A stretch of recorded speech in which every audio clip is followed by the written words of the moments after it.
This moment is a very interesting time in our business. When I think of like this moment, 2025, what's happening? Well, four things came to mind.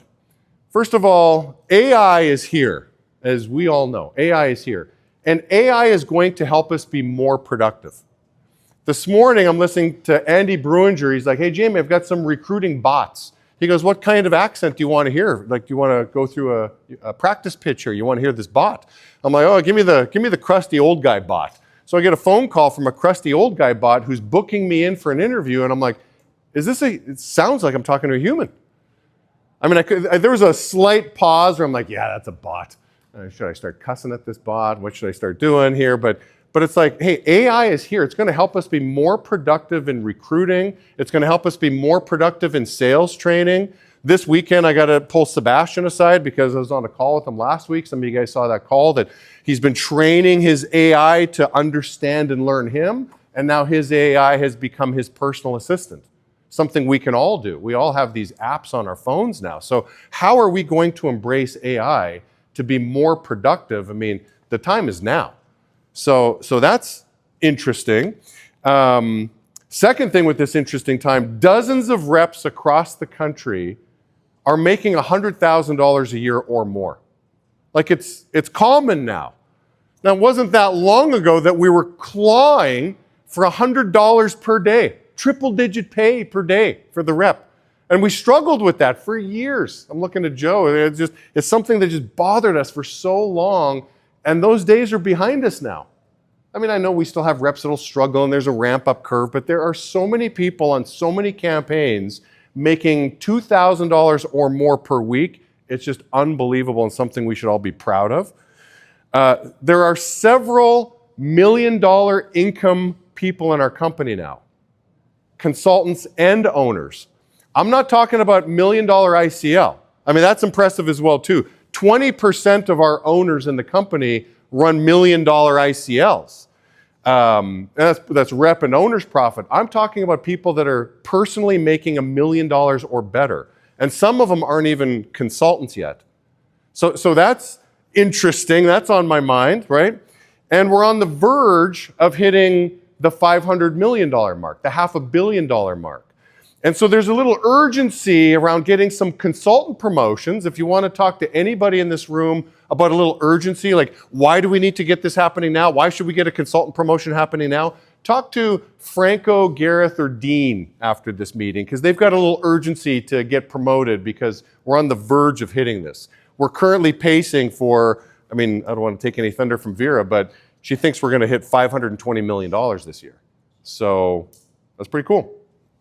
So that's the joy. So here's my advice in this current moment. Okay, here's my advice.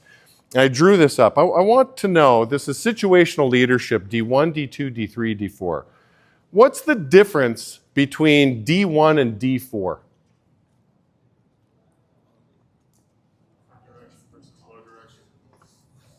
Well, first of all, what are the characteristics of D1? I'm excited, I'm motivated, I'm committed. Committed is the key word. And what else comes with D1? Yeah, I don't know what I'm doing yet. What's D4? Describe some characteristics of D4. Yeah, I'm kicking butt. I'm that guy you're talking about, Jamie. $100,000 a year? Yeah, I'm that guy.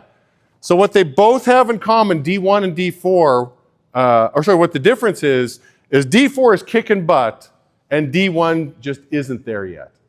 Okay? And so what do D1 and D4 have in common? Yeah, they're both motivated. So this guy's not competent yet, but hey, I'm excited. I want to learn. I'm eager. I'm eager to learn. And so if you're not D4 yet, if you don't feel that you're D4 yet at running an office or being a stud recruiter, if you don't feel that you're D4 yet, try your best to become D1.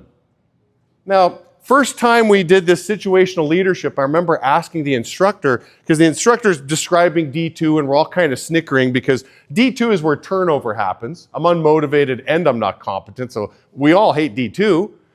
And it's like, hey, is there any way that you could kind of leapfrog from D1 to D4 without having to go through D2? And she's like, no, you have to go through D2. You have to go through D3. But what I've discovered, so I just accepted that. What I've discovered is as you're taking on a new task and you're on the journey to D4, at any point in time when you arrive in D2 or D3, there's a choice to be made, and you can choose to go backwards. You might not be able to just choose to be competent. You can't wake up tomorrow and just, you know what, I decided I'm going to actually, sell 5 accounts today. Meanwhile, all of last week you sold 2. So you can't make that choice, but you can make the choice to be excited. You can make the choice to say, you know what, I'm going to be committed, I'm going to be excited, I'm going to be an eager student. So I try my best to avoid D2. The other day, I went to the Irvine Spectrum and I parked my car. Me and the kids get out of the car. I was all proud of myself. I got this great spot. We get out of the car, we're walking. I'm like, hey, so where did we park? It says D2 on the pillar. I'm like, kids, back in the car. Oh, Dad, why? What's the matter? I'm like, I'll explain it in around 8 years. You're not ready for this conversation yet, but it's just at all costs, I avoid D2. I won't even park in D2. We went up a couple more floors to find E5 or something like that, but I just don't want D2, right? D1 is curious. D1 wants direction, and D1 is eager to grow. So choose the D1 mindset, right? This is for all the new people and all the owners that aren't feeling like you're D4 yet, and get the maximum impact from this conference and from the year.